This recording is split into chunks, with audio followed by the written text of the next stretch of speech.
후보자님, 네, 소득주도 성장 잘 아시죠?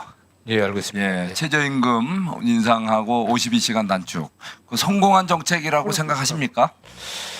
어쨌든 뭐 전 정부의 그 핵심적인 그 경제 정책 관련해서 그걸 제가 성공 여부를 판단하기는 좀 적절치 않은 것 같습니다. 네, 네. 예, 최근에 이렇게 그 농업 현장, 그 지역구에도 시설농들이 많이 계시죠? 네, 많이 있습니다. 시설농들 애환 많이 겪는 거 아시죠? 예, 잘 알고 있습니다. 예, 특히 외국인 노동자들에 많이 의존하는데 예, 예. 그분들이 그 노동 특혜를 오히려 국내 노동자들을 위해서 이렇게 소득주도 성장에 여러 가지 대책이 나왔는데 결과적으로는 국내 노동자들은 일자리에서 밀려나고 외국인 노동자들이 이렇게 최저임금 혜택을 보면서 52시간 혜택을 보면서 정말 저녁이 있는 삶을 즐기고 있는 그 현장을 보면서 농민들이 시름이 가득한 걸 제가 요즘 지역에서 많이 접하고 있습니다. 이분들이 도대체 내가 농사를 왜 지는지 모르겠다는 겁니다. 결국 외국인들 돈 벌어주고 이게 지금 국내 노동자를 위한 정책이라고 하면서 사실상 국내 중소자영업자, 소상공인, 중소기업 다 죽이고 농민들까지 죽이고 있어요. 이렇게 겉과 속이 다르고 결과가 다르니 잘못된 정책, 이거에 대해서 누구도 지금 지적을 못하고 있어요. 예? 더구나 52시간 단축은 지금 첨단 기업들, 예를 들면 제 지역구에 있는 SK 하이닉스에 첨단 그 R&D 센터에 근무하는 유능한 이 연구자들이 연구를 하고 싶어도 이런 법적 제약 때문에 제대로 깊이 있는 연구를 못 한다는 거예요. 이게 지금 대한민국을 위해서 만든 것이 아니라 결과적으로 구호만 거창했지 결국은 대한민국을 좀먹는 제도가 된 게 바로 문재인 정권 때 일관되게 시도했고 지금까지도 그걸 쉽게 포기 못하는 소득주도 정책의 잔재 아닙니까? 그래서 정책이라는 것은 정말 한번 도입하면 쉽게 없애기가 쉽지가 않아요. 그렇지만 바꿔야 건 바꿔야 되겠죠.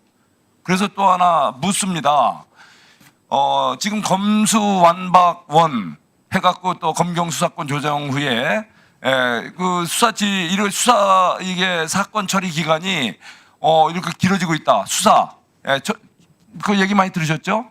네, 얘기 들어보니까 보안 수사 경우에는 무려 종전보다 2배, 또 재수사 요청 시에 3배까지 늘어나는 일이 벌어지고 있어요. 이렇게 실제 목표하는 것과 현실이 다르다는 거죠. 이번에 검찰 개혁 소위 시즌 2를 하시겠다고 하는데 이것이 목표 상황과 현실 상황이 굉장히 또 괴리되고 잘못될 수도 있다는 거예요. 이 부분에 대해서 한번 진중하게 고민하고 정확히 실태를 한번 진단하실 필요가 있다고 생각하는데 어떻게 생각하세요?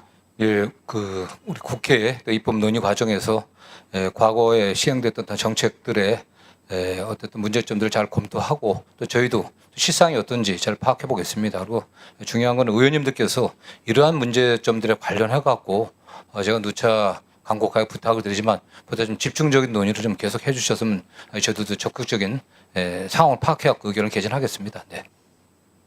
예. 다음은 신동욱 의원님 질의해 주시기 바랍니다. 예, 후보자님, 뭐 가벼운 질문 먼저 하나 드리겠습니다. 예. 저희가 그 출입국 기록을 좀 받아봤는데 10년 동안 해외를 전혀 안 가셨더라고요. 예, 예. 뭐 특별한 이유가 있으셨습니까? 사실 제가 제 지역구가 제가 소속한 정당이 당선되기 힘든 지역이었습니다. 예. 있으면서 그러다 보니까 지역구 관리가 굉장히 어려워 갖고요. 저는 뭐 한 3선 될 때까지는 국회와 지역구만 많이 왔다 갔다 했었고 소위 뭐 휴가 기간에도 전 지역구를 계속 순회하고 다닌 뭐 그런 의원 일들이 외교 이런 차원에서도 전혀 안 나가요. 예, 제가 뭐 국내 제가 그 의원 그 외교 또 어떤 해당 나라의 그 회장도 맡은 적이 있었죠. 여기는 출국 못했습니다. 다만 오시는 분들은 제가 적극 잘 모셨고요.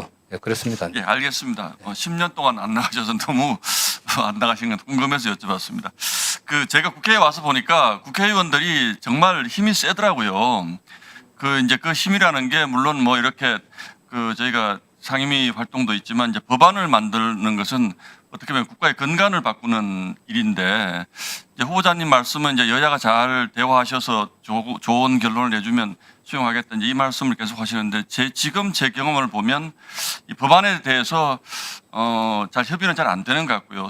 뭐 표결로 되는 경우가 많은데 조금 전에 이제 공소 취소라는 그 말씀을 하시고 나흘 만에 이제 장관 후보자로 지명된 것에 대해서 그것 때문에 된 것도 아니냐 이런 말씀 뭐 시중에 얘기가 있다는 말씀을 드렸는데 네네, 예. 그 7월 10일 날 그 아까 말씀드린 법안 그 윤석열 총장 대통령 재직 시 검찰권 오남용에 관한 진상조사 특별법 이게 있는데 이게 그러면 이제 검찰권 오남용이라는 것이 그 검찰이 그 검찰인데 꼭 이게 윤석열 대통령 재임이나 검찰총장 재직 시 그럼 그 전에 검찰이 오남용한 것은 이 법안에 전혀 담겨 있지가 않습니다. 그리고 이 법안 내용을 보면 정말 제가 이게 이제 그 국가의 미래를 생각하면 이런 법이 나오는 게 정말 그 개탄스러운데 이 진상조사 대상이 어떻게 되어 있냐면요.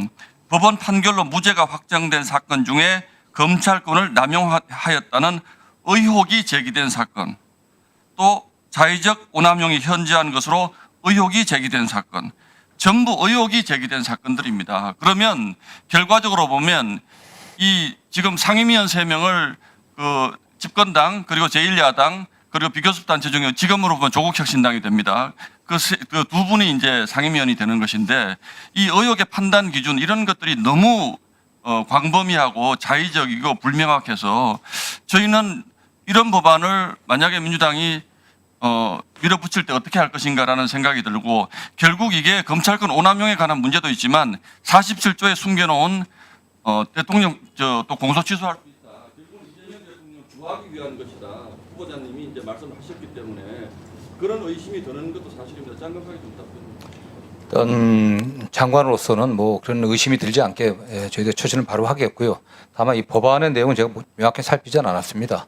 의원님들이 저는 뭐 이런 정치적 견해가 갈리는 그런 법안에 대해서는 더더욱이나 의원님들이 좀 심도 있게 논의해야 된다는 생각을 갖고 있습니다. 네. 예.